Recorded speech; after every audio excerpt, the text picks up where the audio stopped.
What if the medications people are taking for weight loss and blood sugar control could also slow down the aging process?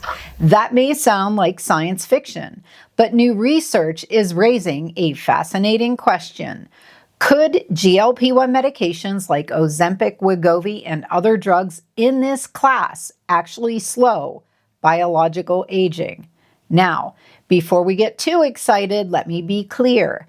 This research does not prove that GLP-1 medications make you live longer. It does not prove that they reverse aging. And it definitely does not mean that healthy people should start taking these medications simply as a longevity treatment. But the early science is intriguing. And one of the newest studies provides some of the first randomized, placebo-controlled human evidence that a GLP-1 medication may slow certain biological markers associated with aging. So let's take a closer look at what researchers actually found and what we still don't know. Hey everyone, welcome back to the channel. First, let's talk about what scientists mean by biological aging. Your chronological age is simply how many years you've been alive. But two people who are both 60 years old can have very different levels of health, inflammation, metabolic function, and cellular damage. That is where biological age comes in. Researchers can look at different patterns in the body, including changes to DNA methylation, to estimate how quickly different biological processes may be aging. Some of these tools are called epigenetic clocks. They don't literally tell you you are 63 years and 4 months old inside. Instead, they look at patterns of chemical changes associated with aging and disease risk. One of the clocks used in recent research is called the DunedinPACE. This estimates the pace at which biological aging is occurring. So the important question isn't necessarily, did this person become biologically younger? The question is more like, did the aging process appear to slow down compared with what researchers would otherwise expect? And that is an important distinction. In May 2026, researchers published a study in Nature Communications examining the effects of semaglutide, the active ingredient in medications such as Ozempic and Wegovy, on biological aging markers. This was an analysis of a previously conducted randomized placebo-controlled clinical trial. The participants were adults living with HIV who also had HIV-associated lipohypertrophy, meaning abnormally accumulated fat, particularly around the abdomen. This is an important detail because people living with HIV can experience accelerated biological aging even when their HIV is well controlled with treatment. The researchers analyzed data from the trial participants over approximately 32 weeks and compared with the placebo group. The participants receiving semaglutide showed a broad pattern of slower biological aging across several epigenetic measures. Using the DunedinPACE clock, the pace of biological aging was approximately 9% slower. Researchers also saw improvements in measures associated with biological processes related to inflammation, cardiovascular health, brain health, kidney health, liver health, and metabolic health. Another epigenetic clock called PC-GRIMAGE, and guys, I am not even kidding you, the name PC-GRIM, G-R-I-M, age, is derived from the Grim Reaper. That is a fact. I am not kidding about that. Anyhow, this epigenetic clock called PC-GRIMAGE is associated with biological processes linked to age-related diseases and mortality risk. The semaglutide group also showed significant slowing in those processes. Now, that sounds impressive, but we need to be very careful about what this does and does not mean. The study did not prove that people will live 9% longer. It did not prove that someone taking semaglutide will live an extra number of years. And it did not show that semaglutide literally turned back the clock on a person's chronological age. But what it showed was a signal that certain biological processes associated with aging appeared to be progressing more slowly. And that is an important difference. So why might a GLP-1 medication affect biological aging in the first place? One possibility is inflammation.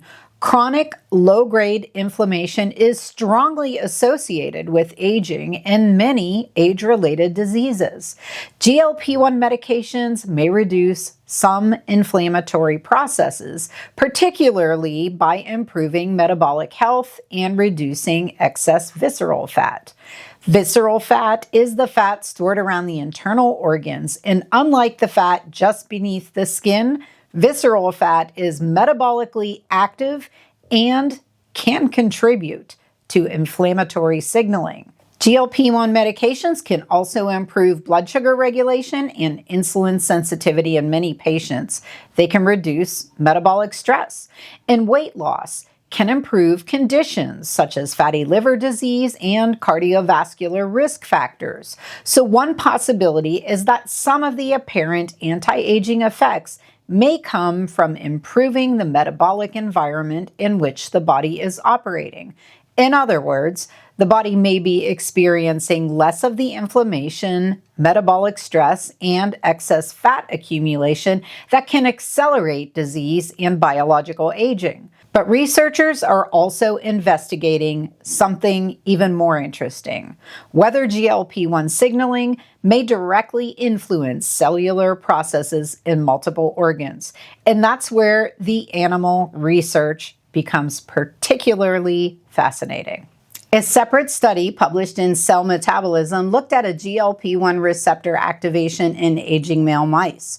Researchers used a GLP-1 receptor agonist called exenatide. And this study was designed to ask a very interesting question. Could GLP-1 signaling affect aging even when significant weight loss is not the primary explanation?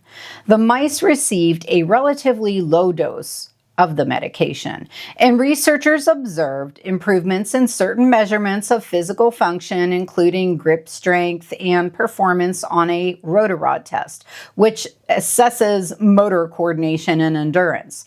The researchers also analyzed molecular changes across multiple organs. They found changes in tissues, including the brain, heart, skeletal muscle, adipose tissue, the colon, and circulating immune cells. Across multiple layers of biological data, the treatment appeared to counteract some of the molecular patterns associated with aging. Researchers saw changes related to processes such as inflammation, cellular senescence, energy production, protein maintenance, and cellular recycling. And here's one of the most interesting findings. The mice experienced these changes without meaningful differences in overall body weight or food intake. That suggests the potential effects may not be entirely explained by weight loss. The researchers also found evidence suggesting that the hypothalamus, the part of the brain involved in regulating metabolism and many other body processes, may play an important role in coordinating these effects throughout the body. So the possibility is that GLP-1 signaling in the brain may help influence aging-related processes in multiple organs. That is fascinating. But, and this is a very important but, these were male mice. The study did not show that the animals lived longer, and the results in the mice do not automatically translate into results in humans. So this is a clue. It is not proof of a human anti-aging treatment.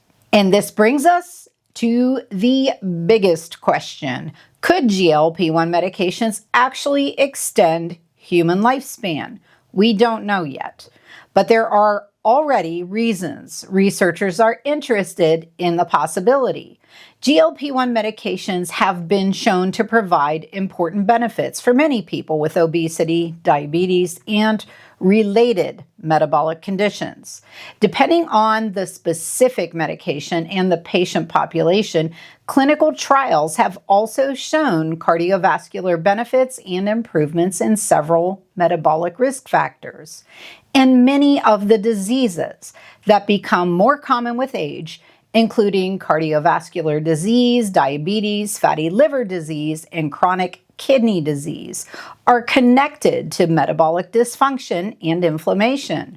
So some researchers argue that even if GLP-1 medications never directly extend lifespan, they could potentially help people live more years in better health. And that concept is called health span. But we have to be cautious here. There is currently no good evidence proving that a metabolically healthy person should take a GLP-1 medication solely to live longer. And we do not have long-term human data showing that these medications extend lifespan. That's a very different question from whether they improve certain markers associated with biological aging. There's another reason I think this conversation needs nuance.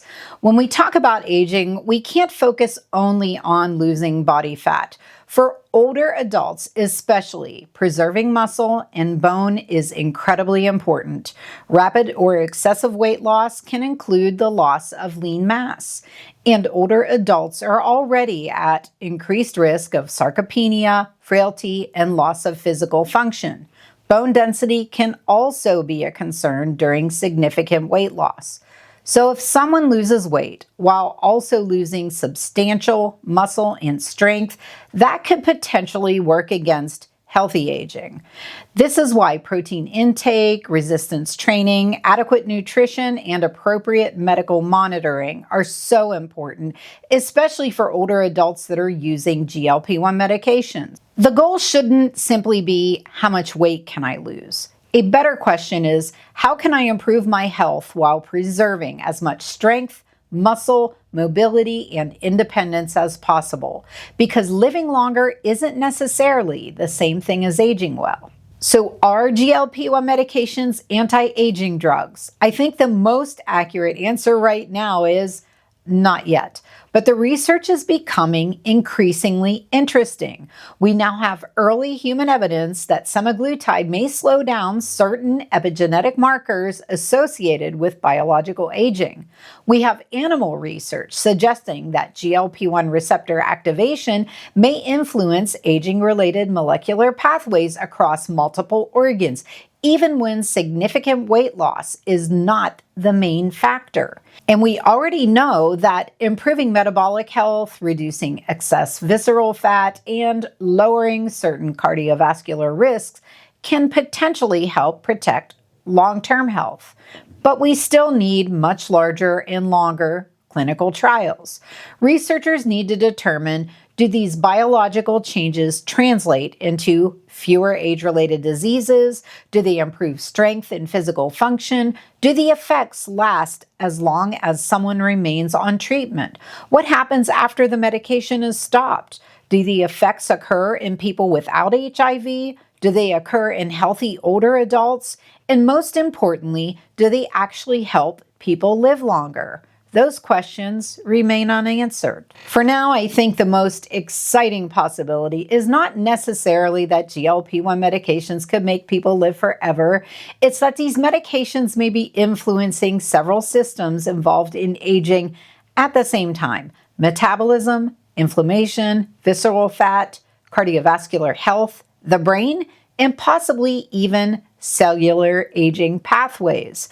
But we are still early in this research. So if you are taking a GLP-1 medication for a medical reason, this research may provide another reason to be interested in the long-term effects of these drugs.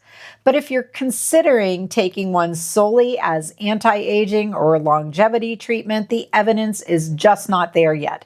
And personally, I think that this is a perfect example of why we need to be excited about emerging research, but also careful not to get ahead of the science, because the question isn't simply, can GLP-1 medications make us younger? The much more important question is, can they help us stay healthier, stronger, and more functional as we age? And that is a question researchers are just beginning to answer. If you found this video helpful, let me know in the comments. Would you ever consider a medication specifically for longevity if clinical trials eventually showed that it could extend healthy lifespan? Let me know what you think. Thanks so much for joining, and I'll see you in the next video.